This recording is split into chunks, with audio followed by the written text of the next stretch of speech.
मध्य प्रदेशातील शिवपुरी जिल्ह्यातील माधव राष्ट्रीय उद्यानाला राज्यातील 9वे आणि भारतातील 58वे व्याघ्र प्रकल्प म्हणून घोषित करण्यात आले आहे। मुख्यमंत्री डॉक्टर मोहन यादव यांनी केंद्रीय मंत्री ज्योतिरादित्य सिंधिया यांच्या उपस्थितीत या प्रकल्पाचे उद्घाटन करण्यात आले।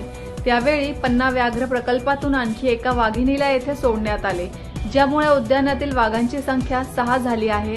लवकरच आणखी 2 वाघ सोडले जाणार असल्याने ही संख्या वाढणार आहे। हा प्रकल्प चंबळ आणि बुंदेलखंड भागात वाघांच्या संवर्धनासाठी महत्त्वपूर्ण ठरणार आहे।